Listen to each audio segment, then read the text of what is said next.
G'day punters, welcome to the Deep Dive, the show that's going to take the best of the wagering data from the weekend as well as the best of the puntingform.com.au figures. We'll marry it all up, we'll find some horses to follow, but I guess we'll start with a very special guest in Martin Synan, who's the track curator there at Moonee Valley, and I guess it was almost unprecedented what happened there on Saturday, the amount of rain that fell, what happened to the track, and then the results it produced. Marty, it's a pleasure to have you on board. Thanks for joining us. Just run us through what happened there on Saturday in terms of the amount of rain, and then also in terms of your experience, what that did to the track. Yeah, probably to start off with, the lead up into the meeting, we had a pretty good day on Thursday weather-wise. It was cool, but there was a bit of wind around, and the track was actually on the improve. And I was looking at probably hopefully starting off on that soft range, whether it be soft 7 or soft 6. But later that evening, we got a bit of rain. And then when I got in the morning, I galloped a couple of horses around. And Ollie got off one of them and said, it's in the heavy range. So I thought I'd better go and do another go and stick. So I went and did another one, and it came up as a heavy 8. So we downgraded the track to a heavy 8 around about 10 o'clock. And then we're happy to start off on that heavy 8 as the race meeting started. But then the rain just kept coming and coming and coming, and we ended up having up to 20 mil of rain for the day. And I think after the first, they downgraded to a heavy 9. Then after the second, they downgraded to a heavy 10. So naturally, that's the heaviest we can go. And then, the races were, as I probably thought, where I thought the track would be a bit leaderish, and the rail was the place to be, which probably showed in those first couple of races. I guess that's the funny thing in a way. As the day unfolded, it almost seemed that if you weren't leading, and it didn't matter if there were heavy horses or horses with that heavy form in the past, it really became impossible for them to make any ground, and almost regardless of the tempo, they were basically just scooting away the leaders, and even they looked to be slogging it through. Do you have any reason as to why that might be in terms of all the other horses in the field just struggling so much to keep up?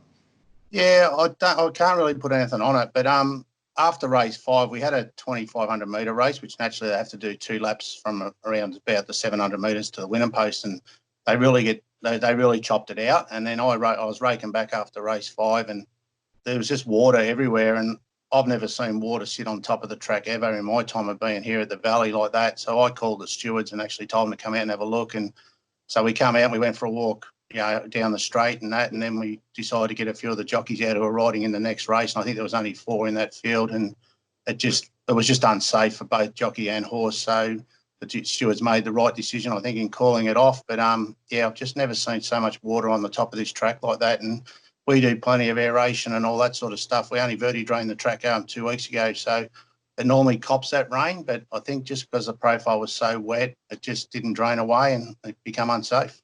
Absolutely. In terms of this winter, rain-wise, what's it been compared with previous years? Has it been significantly heavier this year? Oh, without a doubt. I think 465 mil we've had for the year so far, which is way above average. I think the year before we had about 280 up to the same time, and the year before we had just under 200. So this has been one of the wettest years we've had for a while. And then, as you know, this track doesn't race that well during the winter. That's why we only have those couple of meetings through July. And we did have an extra meeting there for Ballarat on that Sunday a couple of months ago. And realistically, this was the area that we had that meeting, and it was on a heavy 9 as well. And I thought, as much as the track had a great cover of grass, and I just didn't think it was always going to hold together for Saturday. Okay, so what's the recovery looking like from a meeting like Saturday? How long are we looking in terms of, I guess, a full recovery from the track? And then what's your plan there for a fortnight? You've got the McEwen Stakes and the Atlantic Jewel Stakes on the same day. What's the thoughts there with the rail position?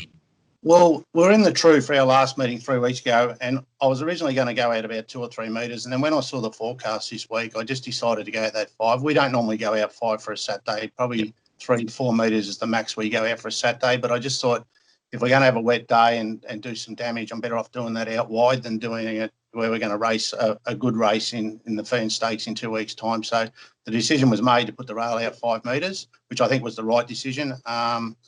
And, the damage is there. We're, to be honest, because we've only had 5 races on it, it's actually going to rake back really good.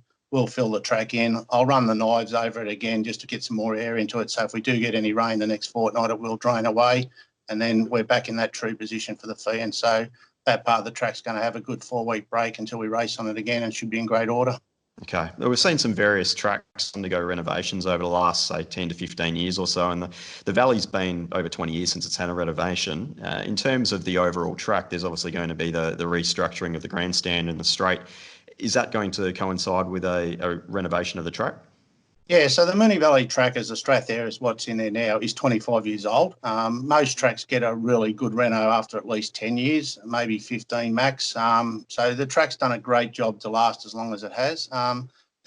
Naturally, we are going to get a brand new track when the redevelopment happens, but at the moment that's around 2024, so we're still 4 years away. So I'm going to have to manage this track through that next 4 years. They're not going to rebuild it now or do anything major to it now until that redevelopment happens, and that will be a complete rebuild. So that'll be, the straight will get moved, the turns will get moved, everything. The track will be wider. This track's only 23 metres wide. The new track's going to be 32. I'd say there's a fair chance it'll go out to tender, but there's a fair chance I'll go with the Strath there again because of the longevity of the one we've got in here now. But that decision will be made in 3 or 4 years' time. And, yeah, they'll get a rebuild and we'll be back on a beautiful surface. Is it a simple explanation as to what the difference is between, say, Strathair and then, say, what we've got at Caulfield or Flemington? Yeah, completely different profiles. They're sandy loam. They are a sand track, but they've got no inclusions in it. We have the mesh elements in our track, which gives it stability. We're on straight sand. I mean, I've been at Moonee Valley for well over 35 years, and this is one of the best surfaces I've probably ever managed. And it is a fantastic track. It's safe for horses. It's always got a bit of cushion in it. It recovers quickly. It drains well. In saying that, though, when this track went in, the infiltration rate was 900 mils an hour. It's down to about 70 now, and that's why we aerate it so much to try and get that water to still run through the profiles when we do get rain. But, as they get older, they start to get more organic matter in the profiles, and they do block them up and slow them down. I mean, Flemington and Caulfield and Sandown do major renovations every year to try and stop that thatch layer building up so they can still allow them to drain. But in saying that, Liam's lucky enough to get a renovation in the middle of spring or after the Melbourne Cup. Jason's the same. He gets a good renovation after the Caulfield Cup, and Tim gets to give a renovation in summer, whereas I'm stuck with a renovation in the winter. I'm not crying about that, but winter's not the right time to do a renovation. It's, grass is slow to grow. The ground's a lot wetter. If we had an 8-week break in summer and did a renovation, like many years ago, we used to have no racing in November. Now I think I have 5 meetings in November, and that used to be our renovation time after Cox Plate. We just don't have that anymore, so we just got to deal with what we've got. Okay. Well, I think in terms of the overall consistency of how Moonee Valley plays, it certainly is the most consistent track for us here in Victoria. So I think, obviously considering the limitations that you have obviously at your disposal, it's still producing a good track in terms of being able to predict what the outcome is. But obviously Saturday was just a complete one-off and something that hopefully we don't have to see for the rest of this year anyway. Yeah, exactly right. I think in my time here, we've had probably one called off meeting from weather, and that was lightning. That was a couple of years ago. We had a lot of lightning around. They called the meeting off, and we did have a lot of rain that night as well. And then we've lost a few meetings because of the heat over the last 12 months, which is out of our control again. So from an actual track point of view, I don't think, for a 25-year-old track to lose maybe 1 or 2 meetings because of weather and that, it's out of our control, and I think it's done a great job. All right, perfect. Thanks for your time today, Marty, and we look forward to getting back to the Valley in a fortnight. Anytime, guys. Thanks for that. Big thanks to Martin Synan there joining us here on the deep dive. Good to get that, I guess, the real scientific approach to what they do week in, week out and how they're coping. In terms of the racing, Dickens, there wasn't much of it. And what we did see, you had to be heavily on speed. Otherwise, you just had no chance whatsoever. You got yourself a couple of winners there for subscribers of Alsven and Dirty Deeds. But I think the most interesting part of the meeting for me was race 2 Italia. There was 1.437 million matched on the race. 1.323 million was on that one horse.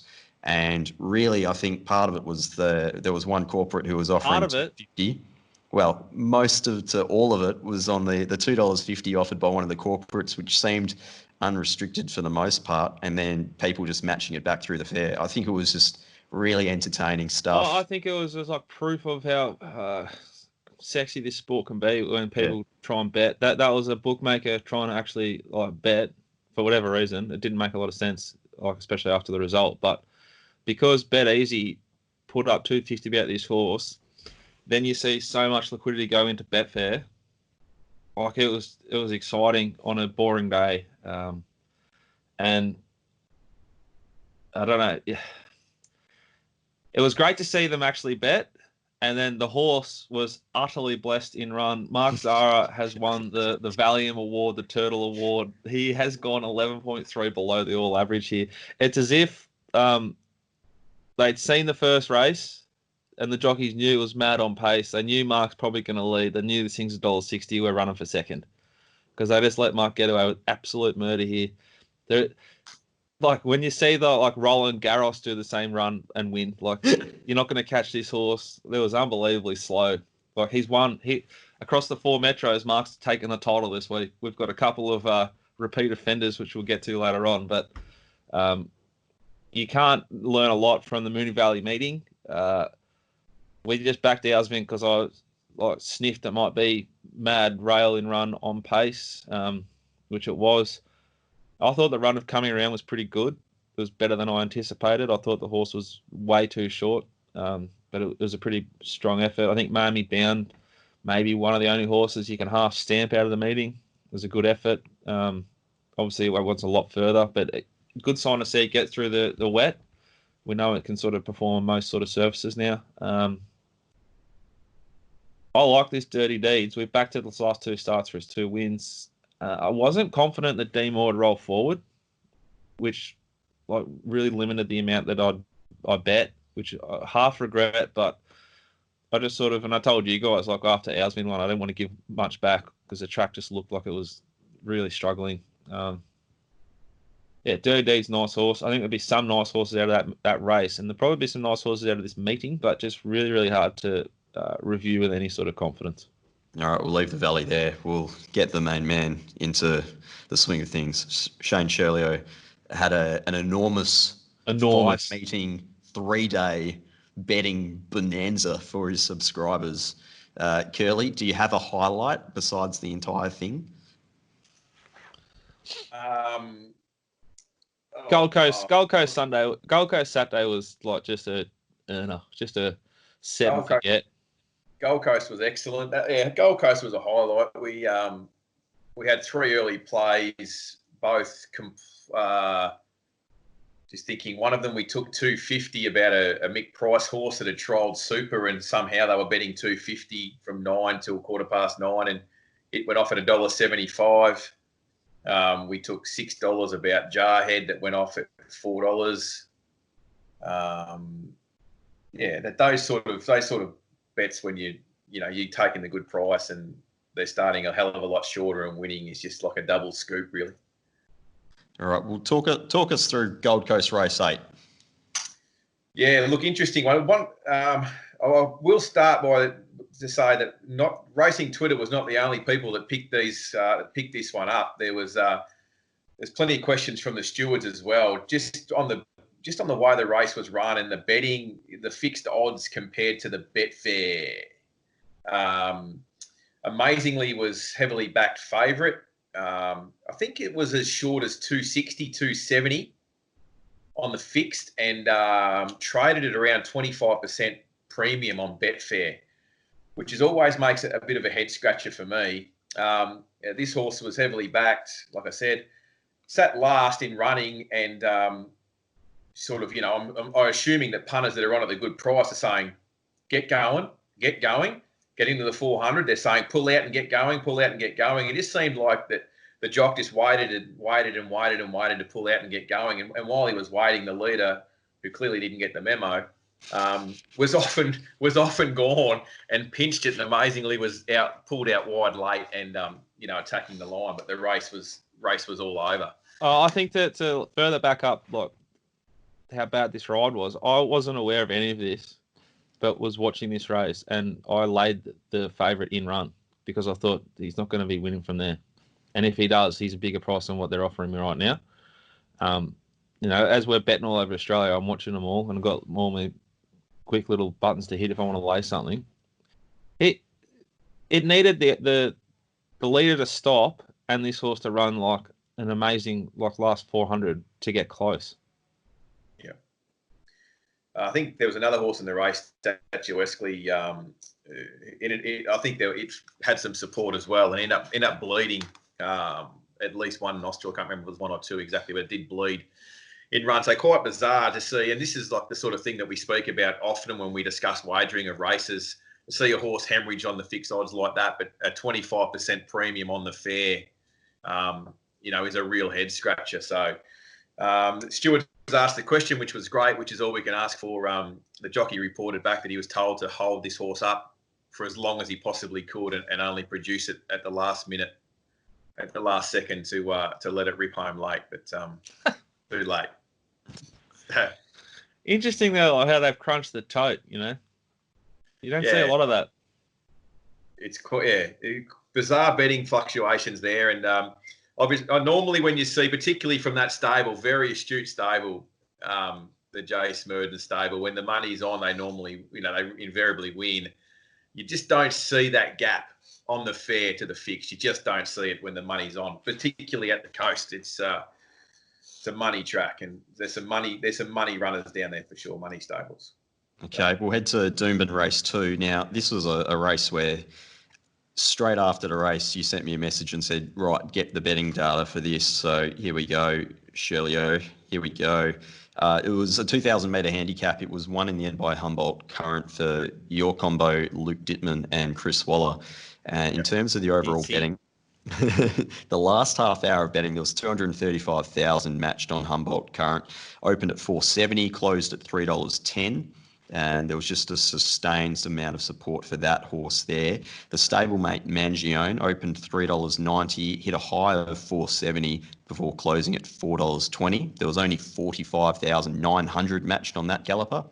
And Mushareb was the other horse that was in the market who was just steadily on the way out there. Opened $4.30, closed at $4.50 with, again, 62,600 matched. But all the money, clearly in terms of the amount matched, was on Humboldt Current. Curly, take it away. Yeah, I'm dirty on myself here. I was too late to react. So we took $4 Mushareb earlier in the day. I had the opinion with the headwinds at Doomben that it would be hard to make ground and that would be accentuated in a staying event. So I thought Mushareb leads Moonee Machine on its back. That would be the race, and Moonee Machine's going terrible. So there was a bit of money for it early. And then just it was the last 5 or 6 minutes on the fixed odds that really caught my attention here, particularly. I didn't see the COT late, change of tactics, come through. It was tweeted. I didn't see it until it was too late. Mangione to roll forward. And I thought that was, quite interesting. Add that to the fact that in the last 5 minutes of betting, I think the last 5 minutes, Humboldt Current went 360 into 290 at the death. On the fixed, and then Mangione blew. Obviously went the other way. It was which is the interesting point for me. So we've talked about the change of tactics is irrelevant.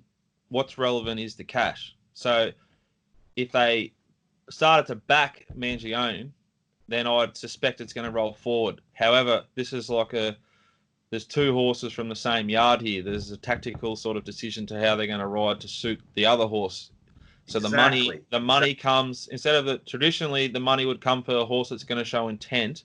The money came from the smarts for the horse that was going to be suited by the stablemate showing intent. Indeed. At the same time, the stablemate goes 320 to 370 on the fixed, and traded at 460 the fair. As Pistol just alluded to. Straight away, like the lighting in the gates, and normally, obviously sending out, the service, I was like, I need to chop out this Humboldt Current. It's the go. It's Dittman, it's Waller, it's the winning combo. Ditty. The stablemate is on the drift with a COT to ride it forward. I know Humboldt Currents are going to get back and run on. I was already committed that what I thought would lead, so normally I would chop that out, but it was too late, basically. Anyway, from the 1,000, we were dead on the leader. Moonee Machine, who was, maybe 15s out to 60s or something, completely unwanted in the market. I think might have SP'd something like, on the fixed odds, it was something like, 12s out to 51s. Friendless is an understatement, It's completely out the gate. So it was half-tardy begin. Musharev's led as we wanted it to. And then Mangione's up there, settling top three. And then from the 1,000, Moonee Machine makes a strange decision to pull three deep and try and come around the horse in front of it, which was Mangione. So rather than Mick Carl sort of slotting in nicely behind the leader, there was a gap back to the fourth horse. Mick Carl was on Mangione. At the 1,000, Moonee Machine comes around. Mick's got a decision to make, so he kicks up in the centre on Mangione, and they really put it to the leader from the 1,000. And then obviously at the same time, Humboldt Current sitting back in the field smoking the pipe while the leaders are working from that point. From there, you knew it was race over. They put it to the leader. Humboldt Current gets a nice track into the race, and then put it away. I thought Mushareb. Then you spend the next sort of 3 or 4 minutes just talking to yourself about Shane, you fucking knew that was going to happen. Knew it was going to happen. Why weren't you on it? Look, I'm not saying that the overall speed or anything like that, of that race was. Yeah, but I don't think. I think like the game's up on. If you go fast, it doesn't suit a particular horse. What happens is if you increase through sections of races or slow through sections of races, it suits certain horses. That's how you set up races. That's how races are set up all the time to suit a certain type of profile. Like if they slow from the 6 to the 4, it's easier to make up ground and swoop. If they accelerate from the 8 to all the way home, it's very hard to make ground. Exactly. It's not so much they went 2.5 to the 6 or whatever. So anyway, that was just an interesting one, and it's probably I just wanted to highlight that purely because there's a learning in that, there's a lesson in that for everyone watching at home. What we're trying to articulate is watch the market, try and figure the market out, build your notes. Shane's doing this every single day, so he's all over the sort of Waller setup, and there's so much free information via the market as to how this race might have been run. Is that what you're trying to say? Absolutely. It's more of an educational thing. It was like I knew as soon as it was happening that I should 100% have chopped out. Obviously it was too late. Really enjoyed. So I couldn't help myself. Like I love throwing a bait out on Twitter. Couldn't help myself post race tweets. And it was nice to see both Australian Bloodstock chime in that they didn't get the memo either because they owned a Moonee Machine. Which was one of the horses that took off early. And then Ryan Wiggins, the jockey on Mushareb, chimed in Saturday night with I got stitched up reply to the tweet. So great education on markets and stable behaviour and great banner as well. So it was a great one. It was one I wanted to highlight today purely as an educational piece to say to sort of highlight the importance of markets and the signals of intent. And just while we're up in Doomben, race 1, she's done it again. Alex Pattis. Is it a she? Yeah? Yes. Alex Pattis, back-to-back Turtle Awards. She's gone the slowest of the day up there in Doomben in race 1 on bangers and mayo. Basically, what I'm taking out of this is we've got some repeat offenders. The same repeat offender up in Sydney, which we'll get to after this one. But if Alex is leading a race, they're probably not going to go too quick. Well done, Alex. Back to back. It's an interesting one. There's a few, like I said the other week, there's a few apprentices that are riding Brisbane Metro at the moment, which have been thrusted into the metropolitan scene. I think she also rode at Sunshine Coast yesterday, and as I've mentioned many times on the show, I've sworn myself off watching too much Queensland racing, particularly on a Sunday. But apparently, one I backed. I don't think you followed Curls. I think you left it alone, and I left it because of the jock. Yeah, and basically. She sat 4 wide and probably should have won. It's in the black book. It'll be one that we follow. But Sunny Coast. It was a good day at the Sunny Coast. While we're on the Turtle Awards, Peter, we better finish it off. Yeah. Tom Sherry. Back to back. Scurries, back to back. not very slow either. Like just 1.1 below. I think that's great riding. That's back-to-back titles for Tom. This is a young rider on the up. Rob Scurry's obsessed with him, and he's gone back-to-back in the Turtle Awards. Tom flying. Well done, Tom. And we're going to get to Belmont later, where we'll get through the Pegnucky. Yeah, we'll touch on that. Just before we leave Doomben, Curls, do you have a horse or horses to follow from that meeting? A couple of interesting results. Probably one that slipped through really was Aquavit put up another really strong front running display and recorded some really good figures. I thought it was super. I think it about minus 7.7 lengths quicker than average. The biggest figure of the day at Doomben. Yeah, which was a really good effort. I have to mention Amici for David Van Dyke. Once again, I tweeted this excessively on Saturday. Possibly the best trainer in Australia, David Van Dyke. If it wasn't for David Van Dyke, Chris Waller would be the best in Australia. He's winning at 26% winning strike rate last 2 years. That jumps to somewhere just under 38% when he's got Ryan Maloney on board. Wow. Amici was electric from the 800 onwards on Saturday. Sitting outside and just putting the second horse away. It was super. Really nice close on the punting form data. Really nice. Now, this was a horse that the jockey thought was beaten at $1.70 last start because the track was too firm. It's come out on a good 3 on Saturday and was super.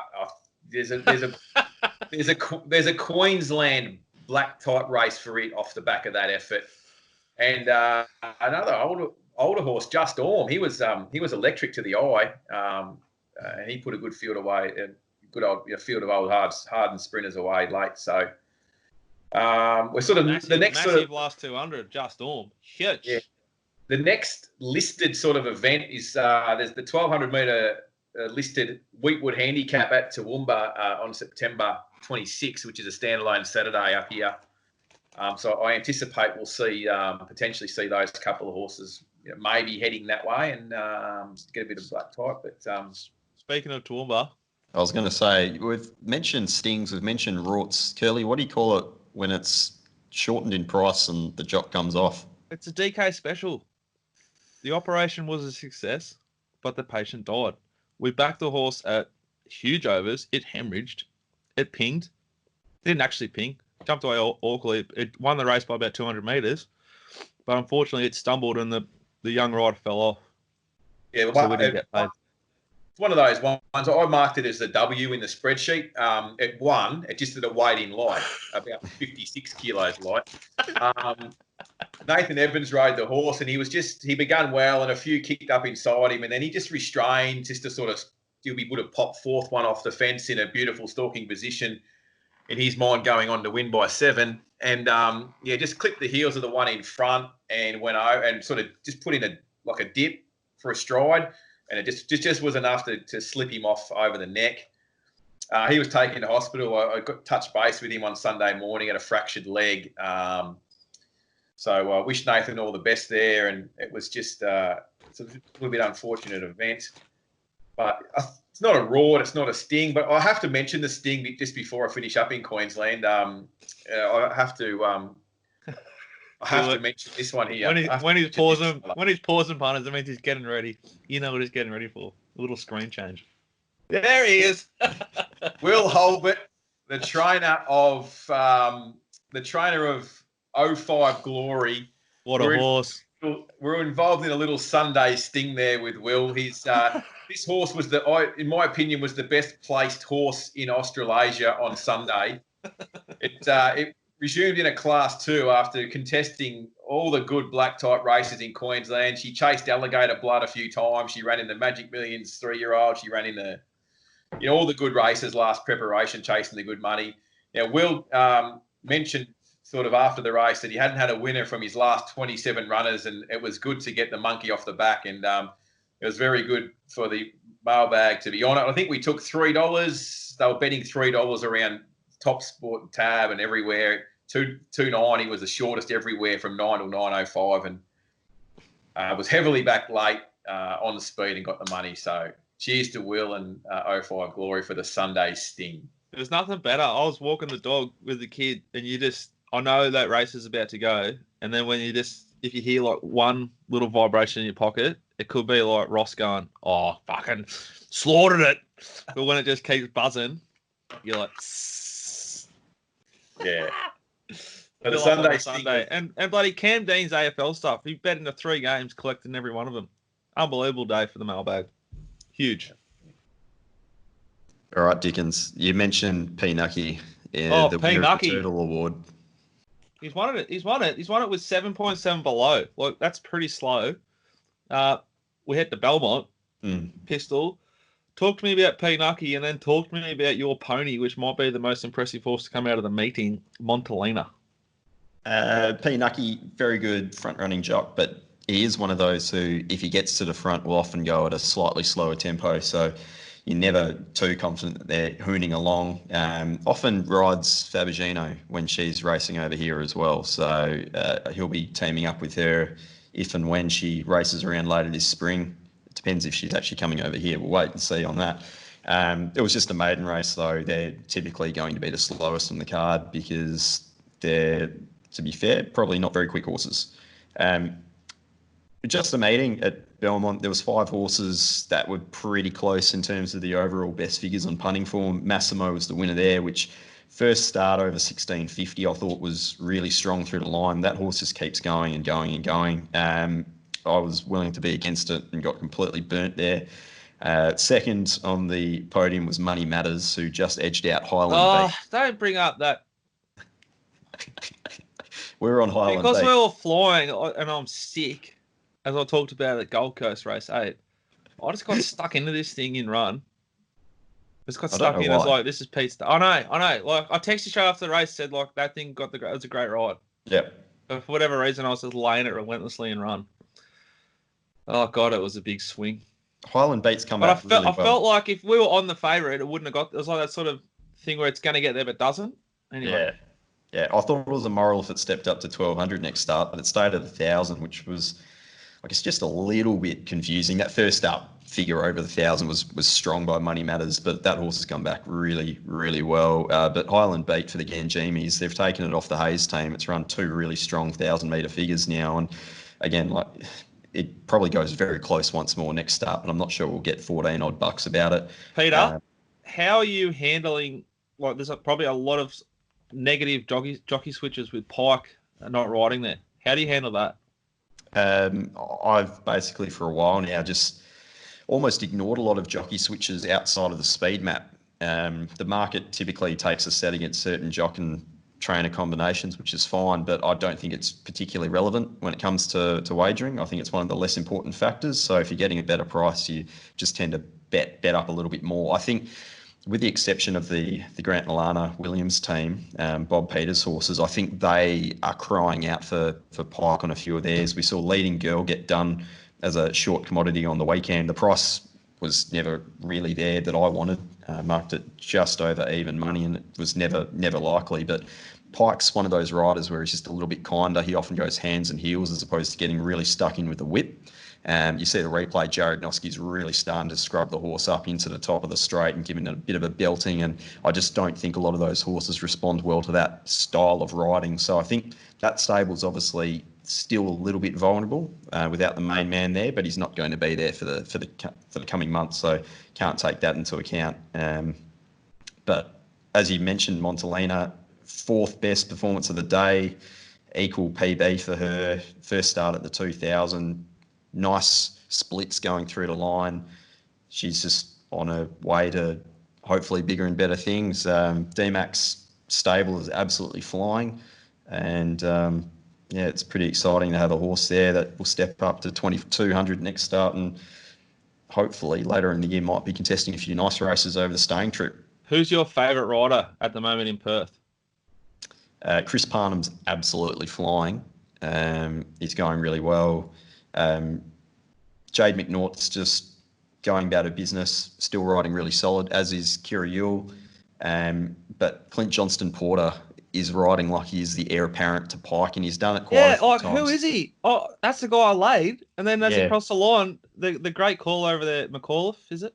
Darren McAuliffe. Darren McAuliffe goes, that's a treble for the young man. I was like, Yep. oh shit.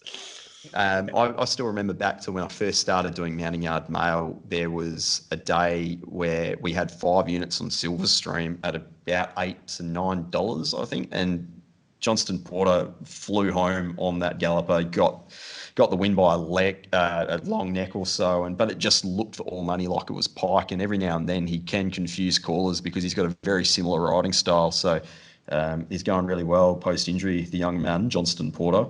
But that was Belmont in a nutshell. It was just a meeting. Let's finish with some positivity, boys. Horse to follow and your ride of the day. Let's give the jockeys a little bit of a rap. You had a winning weekend, so why not? My horse to follow from Moonee Valley can be Miami Bound. It's pretty obvious, but I think there's a lot of merit to how she returned. And my favourite ride of the day, I think, was actually D Moore on Dirty Deeds to show intent and put that horse outside the lead and just keep him in a nice rhythm. And he's really strong late, getting the horse through its gears. Great ride, D Moore. Curly. Yes, my horse to follow will be Get Your Grey On out of the last race at Doomben. Was severely unlucky, was trapped 4 deep the trip and kept finding the line. It was a really good effort. As far as jockeys are concerned, probably one of the hardest working, or certainly one of the busiest jockeys, Les Bubba Tilley. So for those that follow Queensland racing a bit, you know that our premier caller in Queensland, Josh Fleming, is from Western Queensland, and Josh is he's pretty accurate with the call, but he's also very good at giving shout outs pre-race, and you often hear Josh giving a shout out to Les Bubba Tilley. He rode 4 winners at Toowoomba on Saturday night, and you'll see him at Mackay, Cairns, Rockhampton, Sunny Coast, Brisbane, everywhere. He rides all over the place, and when he comes up the hill, he's certainly a jock to follow. And 4 winners on a meeting is a huge effort. So well done to Bubba. He rode the card extremely well. At Belmont, I think the ride of the day was Clint Johnston Porter on Freedom by Choice. He actually extricated the horse to 3 wide, no cover, and got it rolling before the turn. And the horse's returned some just strong splits going through the line off a fast tempo. So he just timed that to absolute perfection and was able to get the job done at a price as well. Would have blown out most people first leg of the quaddie with a complete unwanted outsider wins. So congratulations to 2 dads there, getting the job well and truly done. Horse to follow, Lonsdale Lady. That horse won first up. Really good return by it. It's on to bigger and better things, I'd say, later this prep. We'll just touch on some of the biggest match races for Betfair over the weekend. Moonee Valley, despite the conditions, there was 4 races where there was over 900,000 matched, including 2 cracking $1 million. Which is just extraordinary. We obviously mentioned the Talier race, but race 3, 929,000, race 4, 1.17 million, race 5, 925, and even race 1, which is the lowest matched on the card, was still over 800,000 matched. God bless you, Georgie Cartwright, you beautiful woman. Great ride. Exactly. But to put that in perspective, the highest match race at Randwick was 822,000 in race 5. That was the race that Roheron won. The Group 1 Wink Stakes, only 742,000 matched. Just goes to show what wagering does when you put on a little bit of extra sauce on top. Doomben, race 9, 623,000 for Run for Glory's race. Morfettville, race 10, 456,000. Race 10. Race 10, the one. Oh, what sickos. Won by Jacobite Prince, and then in last place, Belmont, race 6, 418,000. That was the race won by Freedom by Choice. Jess Eaton, like the move to go to Adelaide is just genius on every level, because Melbourne, it's like my golf net is blown over and it's too cold windy to even put the thing up at the moment, so I can't even use it, let alone I'm only allowed out of the property for an hour a day. Like, it's a shithole as it is. Like, you even if you weren't riding winners, it's still good to be out of this state. But she's gone over there. She's riding, I think she rode a treble on Saturday. Her ride on, I can't remember what it's called now, but she sat OSL on it. The other things in the market were like 5 or 6 lengths off her, and she got going on the corner. She's riding really well. You see Jess Eaton on a horse that's like first 2 in run, and you're getting about SP, have a little go and play. I think that's good advice. All right, guys, that's been the deep dive for another week. We'll be back next Monday to review whatever happens this weekend. This week, what do we got, Kels? Yeah. Picking the eyes out of Brisbane, the Metro meeting Wednesday, Ipswich Thursday, and then we have the triple banger Saturday again, the Metropolitan meeting alongside Toowoomba and the Gold Coast. I've got Ladbrokes Park, which is Sandown Hillside, I think, on Wednesday. Looking forward to betting there. And then we've got Mornington on Thursday, so I might try and have a little bit of a bet there. That track will be fresh and good to go. And then I think it's a Syntho meeting Friday. We'll give that a miss. And then Caulfield Saturday. That's probably a good meeting at Caulfield. What's it called? The Memsey Stakes Day. There you go. I think that's a group race, isn't it? They all are. Yeah, it's a Group 1. It's a Group 1, the Memsey. So there you go. Ooh, group race. All right, outstanding. All the best to you boys during the week. Go well. If you want to get involved, click the links below. Jump onto the mailbag.com.au. Curly is absolutely flying. Dickens is getting back into towards what, top gear, second gear? What gear are you in at the moment? I think I've got a couple more to find, but we're going great. Everyone's going great. Couldn't be happier, prouder of us all. It's really, everyone's working hard. Everyone's getting their fair crack. I think Rob's flying a little bit under the radar. What he did, that's the hardest market in Australia, and he killed it on Saturday. And I think the Groper man's about to sort of hit his straps. Very stiff not to get that, as we've talked about repeatedly, which is going to happen when I lay the thing that wins, that Groper thing, whatever it was, money matters. Stiff. Pistol's about to hit his straps, punters. Get on board.